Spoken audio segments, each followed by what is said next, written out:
সৌন্দর্যের নিরিখে ভারতবর্ষের যে জায়গাগুলো মানুষের কাছে তাদের স্বপ্নের ডেস্টিনেশন হতে পারে তাদের মধ্যে অন্যতম হলো আন্দামান নিকোবর দ্বীপপুঞ্জ। আজকের এই ভিডিওতে আপনাদের দেখাবো কিভাবে অতি অল্প খরচায় একটি 7 দিনের ট্যুরে ঘুরে নিতে পারেন এই আন্দামান। বিমান ভাড়া থেকে শুরু করে বিভিন্ন দর্শনীয় স্থান ও সেখানকার হোটেল ভাড়া, গাড়ি ভাড়া ও বিভিন্ন ওয়াটার স্পোর্টস অ্যাক্টিভিটিসের সমস্ত বিবরণ নিয়ে থাকছি এই ভিডিওতে। কথা দিতে পারি, এই ভিডিওটি আপনারা পুরো দেখলে কোনো ট্রাভেল এজেন্সির সাহায্য ছাড়াই সাজিয়ে নিতে পারবেন আপনাদের নিজের ট্যুর। কিন্তু যদি এখনো আমাদের এই চ্যানেলটি সাবস্ক্রাইব করে না থাকেন তাহলে অবশ্যই সাবস্ক্রাইব করে নেওয়ার অনুরোধ রইল। তাহলে আর দেরি নয়, শুরু করছি আজকের এই ভিডিও।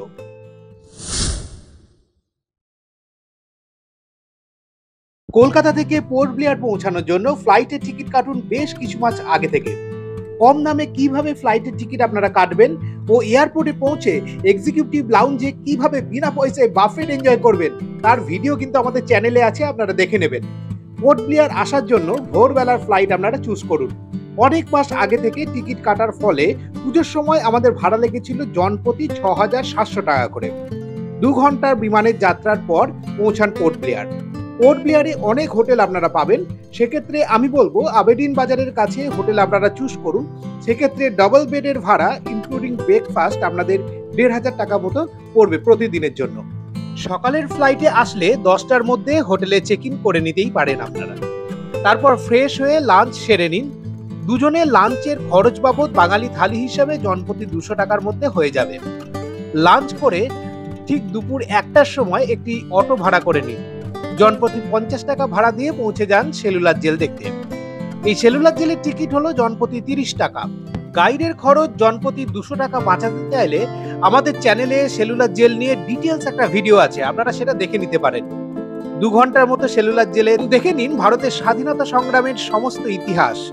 আবার একটি অটো ভাড়া করে জনপ্রতি 50 টাকা দিয়ে পৌঁছে যান কার্বিন স্কোপ বিচ দেখতে। কিছুটা সময় আপনারা কাটান এই বিচে।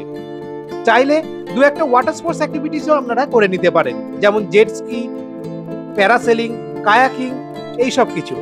ঠিক 5টার সময় ওখান থেকে আবার 50 টাকা অটো ভাড়া দিয়ে আপনারা ফিরে আসুন সেলুলার জেলে লাইট অ্যান্ড সাউন্ড শো দেখতে। এই ফিরে আসার সময় রাস্তার মধ্যেই পড়বে ফ্ল্যাগ পয়েন্ট, সেখানে আপনারা 10 মিনিট সময়ও কাটাতে পারেন।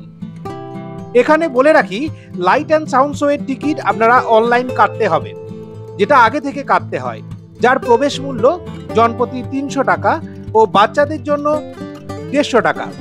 লাইট অ্যান্ড সাউন্ড শো এর টিকিট অনলাইনের লিঙ্ক আমি ডেসক্রিপশন বক্সে দিয়ে দিলাম। ঠিক সন্ধ্যে 6:30টার সময় শুরু হবে এই শো, আর আপনারা এই শো দারুণভাবে এনজয় করে ফিরে আসুন হোটেলে, রেস্ট নিন, ডিনার করুন এবং তৈরি হন নেক্সট ডের জন্য। দ্বিতীয় দিন আপনারা প্ল্যান করুন রস আইল্যান্ড ও নর্থ বে আইল্যান্ডের জন্য। এর জন্য সকাল 8টার মধ্যে আপনারা পৌঁছে যান মেরিনা পার্কের ওয়াটার স্পোর্টস কমপ্লেক্সে। এখানে পৌঁছে আপনারা কেটে নিন বোটের টিকিট। এই বোটের টিকিট জনপ্রতি 870 টাকা করে। টিকিট কেটে উঠে পড়ুন বোটে। মিনিট 15 যাত্রার পর আপনারা পৌঁছে যান রস আইল্যান্ড। এই আইল্যান্ড এককালে ছিল ব্রিটিশদের অ্যাডমিনিস্ট্রেটিভ হেডকোয়ার্টার, আর সেসবেরই ধ্বংসাবশেষ এখানে পাবেন এবং শেষে পাবেন একটি লাইট হাউস।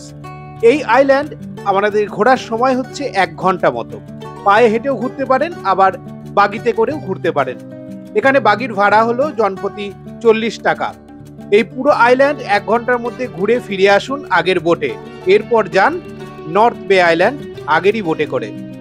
এই নর্থ বে আইল্যান্ড হলো মূলত ওয়াটার স্পোর্টসের জায়গা।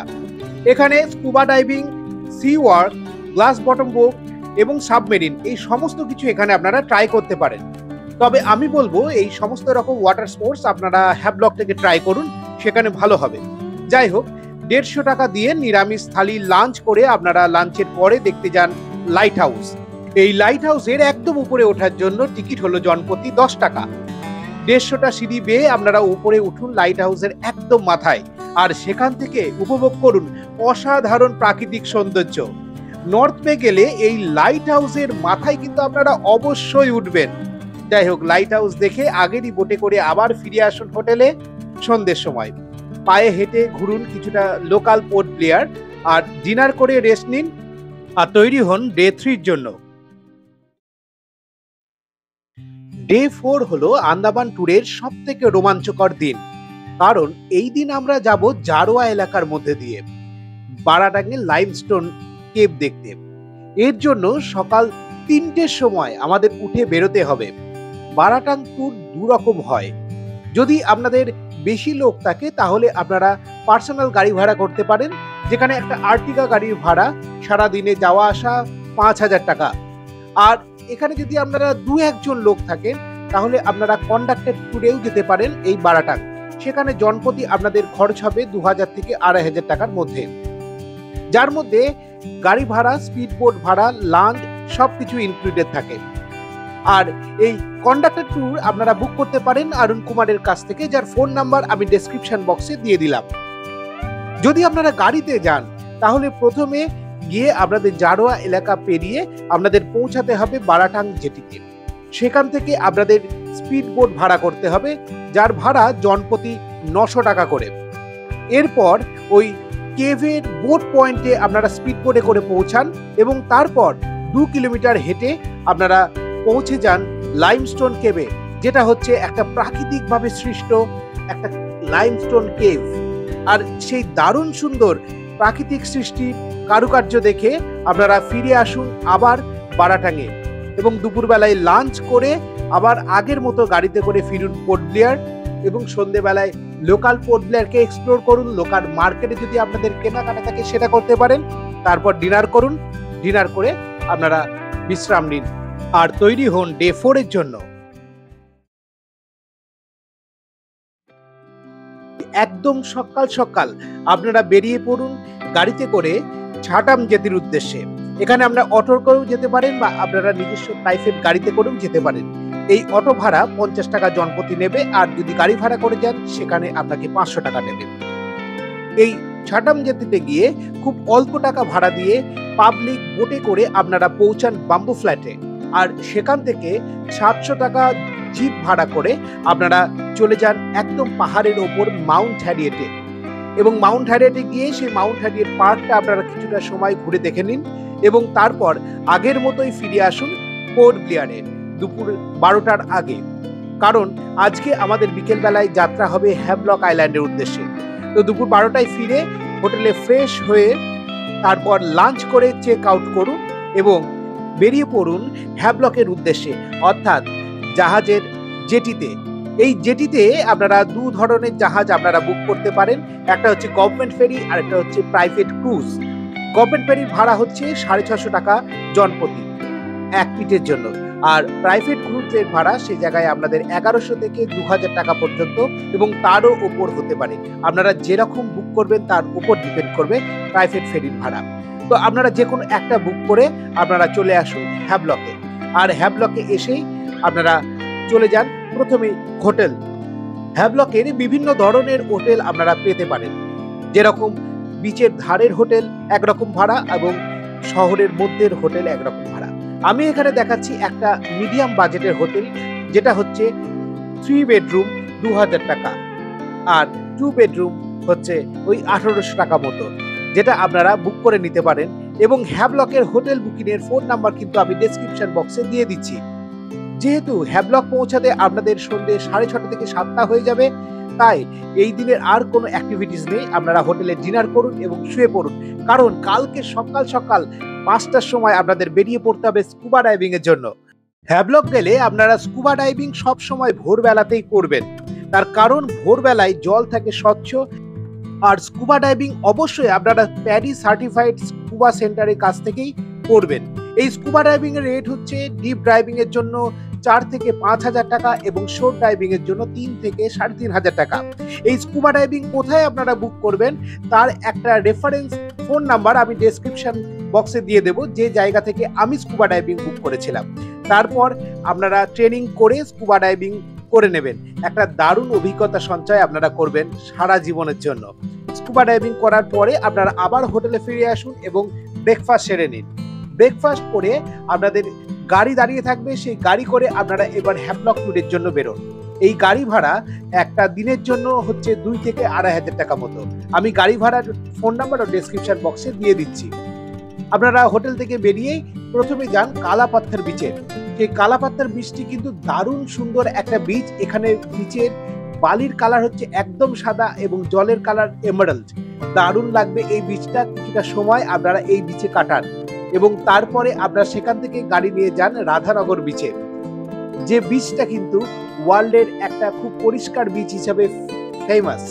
সেই রাধানগর বিচে আপনারা গিয়ে স্নানও করতে পারেন এবং স্নান করে আপনাদের ওখানে চেঞ্জিং রুম থাকবে, সেই চেঞ্জ করে ফ্রেশ হয়ে আপনারা লাঞ্চ করতে যান সেই পাশের রেস্টুরেন্টগুলোতে।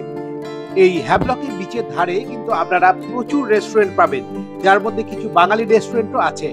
এখানে খাবার দাবারের দাম হলো ভেজ থালি 150 টাকা এবং আপনাদের ইচ্ছে মতো আপনারা সি ফুড এখান থেকে অর্ডার করতে পারেন। ওরা আপনাদের মাছ দেখাবে এবং সেই মাছ পছন্দ হলে সেই মাছকে আপনারা ওখানে রান্না করতে দিন, তারপরে খেয়ে নিন। মাছের ডিশগুলোর দাম ওই 800 থেকে 1500 টাকার মধ্যে। আমরা এখানে একটা ম্যানগ্রোভ স্ন্যাপার অর্ডার করেছিলাম ফ্রাইড, সেটার দাম নিয়েছিল 900 টাকা একটা মাছের জন্য। যাই হোক, লাঞ্চ করে আপনারা আবার রাধানগর বিচে আসুন এবং সানসেট দেখুন, তারপরে আবার ফিরে যান হোটেলে এবং হোটেলে এসে আপনারা ডিনার করুন এবং শুয়ে পড়ুন, কারণ কালকে আমরা বেরোবো নীল আইল্যান্ডের উদ্দেশ্যে। পরের দিন একদম সকাল সকাল আপনারা বুক করুন হ্যাভলক থেকে নীল যাওয়ার জাহাজের টিকিট এবং আপনারা ওই জাহাজে একদম সকাল সকাল আপনারা পৌঁছে যান নীল আইল্যান্ডে।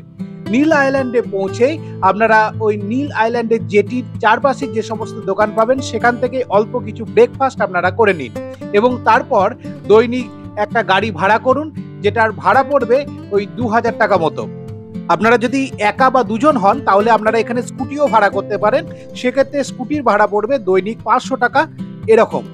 যাই হোক, আপনারা গাড়িতে করে প্রথমেই পৌঁছে যান ভরতপুর বিচ। খুব সুন্দর, পরিষ্কার এবং শান্ত একটা বিচ হচ্ছে এই নীল আইল্যান্ডের ভরতপুর বিচ। এখানে বসার জন্য বিভিন্ন শ্যাক আপনারা দেখতে পারবেন। সকাল সকাল এলে এই বিচটা একদম নির্জনতায় পরিপূর্ণ থাকে, আপনারা নিজের মতো করে কিছুটা সময় কাটান। তারপর এই বিচের পাশেই কিছু রেস্টুরেন্ট আছে বাঙালি, সেই জায়গাগুলো থেকে আপনারা আপনাদের লাঞ্চটা করে নিতে পারেন। সেখানেও কিন্তু আপনাদের মাছ ফ্রাই করে খাওয়ার ব্যবস্থা আছে, সেই জায়গাটাও আপনারা কিন্তু দেখে নিতে পারেন। তারপর বেলা 11টার সময় আপনারা ভরতপুর বিচ থেকে চলে যান ন্যাচারাল বিচ দেখতে, অর্থাৎ লক্ষ্মণপুর 2। এখানে গেলে আপনারা দেখতে পারবেন লাইভ অ্যাকোরিয়াম, অর্থাৎ বিভিন্ন মেরিন লাইফকে আপনারা নিজের চোখে দেখতে পারবেন।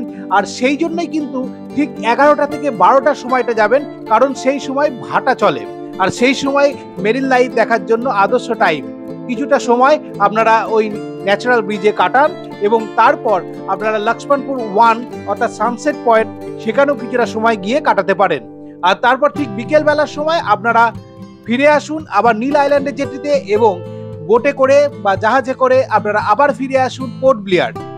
সেদিন আপনাদের ডেস্টিনেশন হবে পোর্ট ব্লেয়ার থেকে 20 কিলোমিটার দূরে কুরমাডেরা, একটা অফবিট বিচ, সেখানের প্রাইভেট বিচ রিসর্টে। এটা রেখেছি তার কারণ হচ্ছে এই বিচ রিসর্টটা খুব নিরিবিলি এবং এটার ভাড়া ওই ডাবল বেডেড রুম 2000 টাকা মতো এবং এটা একটা প্রাইভেট বিচ রিসর্ট। আর এই টাকায় প্রাইভেট বিচ রিসর্ট পাওয়া কিন্তু খুব মুশকিল। আপনাদের আইটেনারিতে কুরমাডেরা অবশ্যই রাখবেন।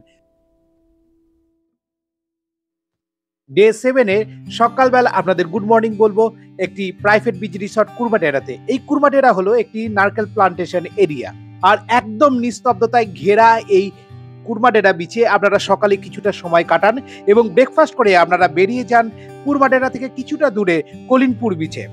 এই কলিনপুর বিচও হলো কিন্তু একটি শান্ত নিরিবিলি পরিবেশ সম্পন্ন একটি বিচ, যেখানে আপনারা ঘুরে নিতে পারেন ঘন্টা 2 মতো। আর তারপর কলিনপুর বিচে কিছুটা সময় কাটিয়ে আপনারা চলে যান চিড়িয়া টাপু, সেখানে মুন্ডা বিচে আপনারা কিছুটা সময় কাটান এবং এই চিড়িয়া টাপুতে আরো একটা কিন্তু সুন্দর জায়গা আছে, সেটা হচ্ছে মুন্ডা পাহাড়। এই মুন্ডা পাহাড়ের একটা 2 কিলোমিটারের ছোট্ট ট্রেক হয়। সেই ট্রেকে যদি আপনারা যান তাহলে মুন্ডা পাহাড়ের একদম উপর থেকে অসাধারণ দৃশ্য দেখতে পাবেন, যে দৃশ্য কিন্তু আপনি সারা জীবনেও ভুলতে পারবেন না। আমি চাইবো আপনারা ট্রেকটা অবশ্যই জীবনে একবার করুন। আর এই ট্রেকের সমস্ত ডেসক্রিপশন কিন্তু আমার ভিডিওতে আছে, আপনারা সেটা দেখে নিতে পারেন। এবং তারপর যদি আপনারা মনে করেন যে সানসেট দেখবেন কুরমাডেরা বিচ থেকে, তাহলে সেখানেও আপনারা সানসেট দেখতে পারেন, দারুণ একটা সানসেট আপনারা দেখতে পারেন। আর যদি মনে করেন আরো একটা প্লেসে আপনারা যাবেন, তাহলে সেখান থেকে কিছুটা দূরে অবস্থিত ওয়ান্ডুর বিচ, সেখান থেকেও কিন্তু আপনারা সানসেট দেখতে পারেন এবং সেই সানসেটও কিন্তু একটা দারুণ আপনাদের মেমোরি হয়ে থাকবে। তো এইভাবেই আবার ফিরে আসুন কুরমাডেরা বিচ রিসর্টে এবং দিনটা শেষ করুন একটা সুন্দর পরিবেশ দিয়ে। এই দিনের সারাদিনের একটা গাড়ির ভাড়া হচ্ছে 2,500 টাকা, যেটা আপনারা অরুণ কুমারের কাছ থেকে বুক করতে পারেন। আমি ফোন নাম্বার দিয়ে দিচ্ছি। বা 7 দিন হয়ে গেল, পরের দিন সকালবেলায় বিমানের টিকিট কেটে ফিরে আসুন কলকাতা বা আপনার শহরে। এইভাবে আপনারা আন্দামান ট্যুরকে সাজান, দেখবেন প্রত্যেক জনের খরচা ওই 40,000 টাকার মধ্যেই হয়ে থাকবে। যদি এই ট্যুর সম্বন্ধে আপনাদের কোনো কোশ্চেন থাকে তাহলে সেটা আপনাদের কমেন্ট বক্সে জানাবেন, আমরা সেটার উত্তর দেব। আর যদি পুরো আন্দামান ট্যুর আপনারা প্যাকেজ হিসাবে বুক করতে চান তাহলে আপনারা অরুণ কুমারের কাছে বুক করতে পারেন, যার ফোন নাম্বার আমি ডেসক্রিপশন বক্সে দিয়ে দিচ্ছি। সবাই খুব ভালো থাকবেন, সুস্থ থাকবেন। দেখা হচ্ছে আরো একটা পরের ভিডিওতে। ততক্ষণ সবাই দেখতে থাকুন আমাদের এই চ্যানেল গাইড ট্রিপ।